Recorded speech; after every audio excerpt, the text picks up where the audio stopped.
Hi, good morning, children. In the last class, we have seen the statement problems, right?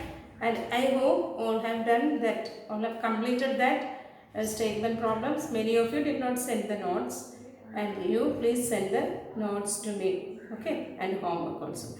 Then next we are going to study about the estimation of numbers or rounding of numbers. Already you have studied this in 4th, 5th and all, but nothing is there to tell more. But still we have that topic we have to study, we have to discuss. Only we will revise what we studied in the 4th and 5th standard. Rounding of numbers. You have studied rounding of numbers nearest to 10, 100, 1000, 10,000. What for we round off these numbers? What is the use of rounding the numbers? That means for our convenience. See, children, when you go to the market, if 1 kilo sugar that cost suppose 47 rupees, okay, then will you take 47 rupees and go to the market, to the shop? No, your mother will give you 50 rupees, isn't it? So for her it is easy to give 50 rupees. 47, for 47 she has to get the change, isn't it? So it is easy for her to give 50 rupees. See, that is a rounding number. 50 rupees is a rounding number. So that is not the exact value. It will not give, rounding number will not give us the exact value. See, actually sugar, the cost of sugar is 47 rupees. That is the exact value. But for our convenience to carry, and this rounding numbers are better for our convenience, isn't it? So she gave you 50 rupees. That 50 rupees is a rounding number. When you round off nearest to 10, you have to use the last two digits. That means ones and tens place digit will be always the multiple of 10. That is 10, 20, 30, 40, 50, 60, 70, 80, 90, like that. That means when you round off nearest to 10, there should be at least 1 0 at the end of the number. Okay, at the end of the given number, there should be at least 1 0. Understand? That means round off 47 nearest to 10. Nearest to 10 means we have to round off nearest to 10. That is 47 comes in between. We have to see the multiples of 10 only, isn't it? So 47 comes in between 40 and 50, right? 47 is in between 40 and 50. So we can round off the number to down or up.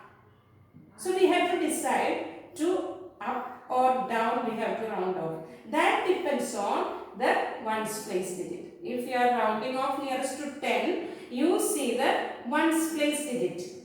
Then in the digits 0, 1, 2, 3, 4. These digits are called weak digits. They are weak digits, and 5, 6, 7, 8, 9.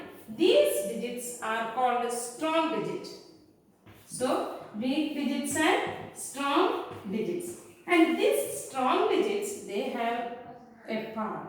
Okay, they have some power, and if strong digits comes in the ones place, we round up.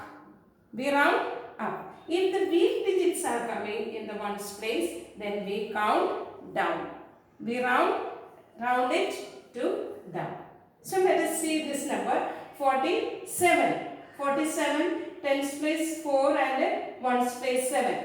7 is a strong digit. It has a power, isn't it? It has a power. So we round off this 47 to up. This is up and it is down. So we round off to up. That is 47 nearest to 10 means rounded up to 50. So the rounding number is 50. So 47's rounding number nearest to 10 is 50.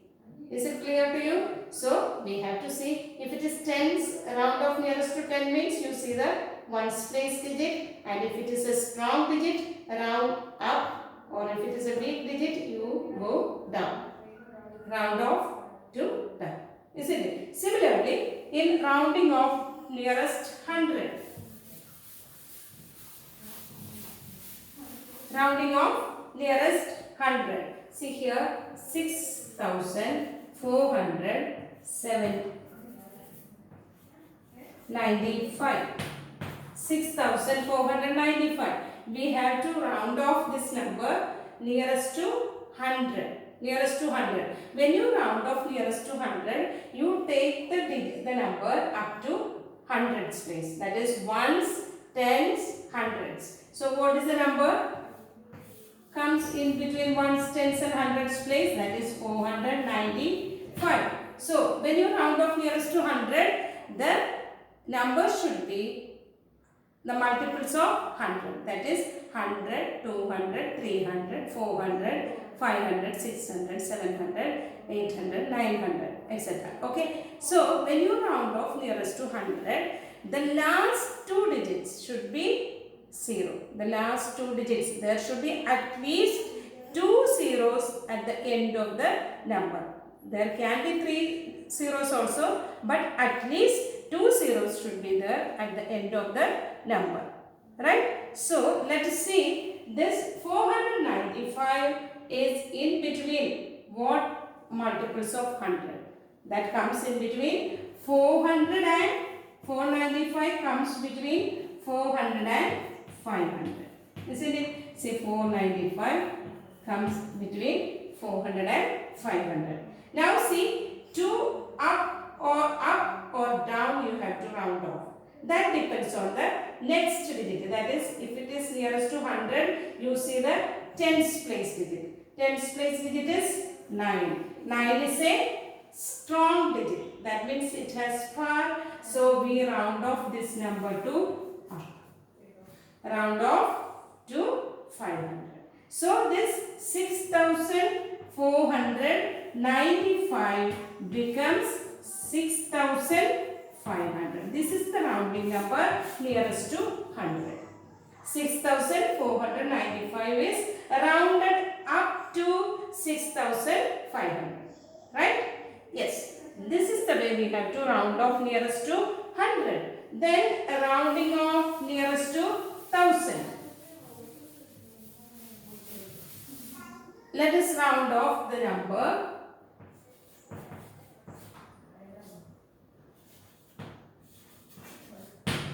$54,229 to nearest 1000. Round off nearest to 1000.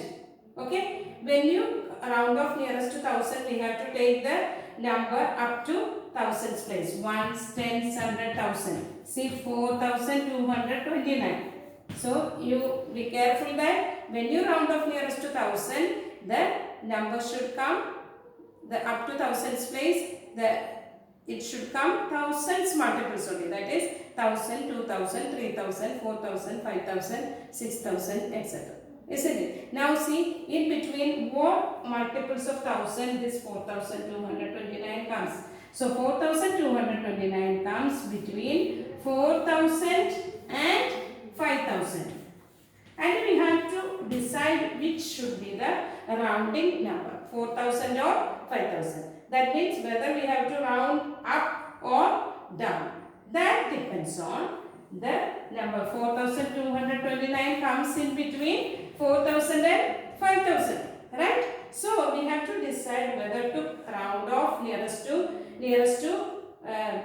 up or down.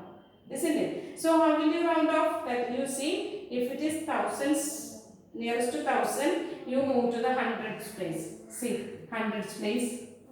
Which is the digit? 2. 2 is a weak digit. It has no power. So we round down. We round off to down. We go back. Okay. It has no power. That means this number is rounded off to 4,000. So this 54,229 is rounded down to 54,000. 54,000. This way we have to round off nearest to 10, 100 and 1000. This you have studied already in your 5th standard, and just as a revision I have given you this much explanation. Okay.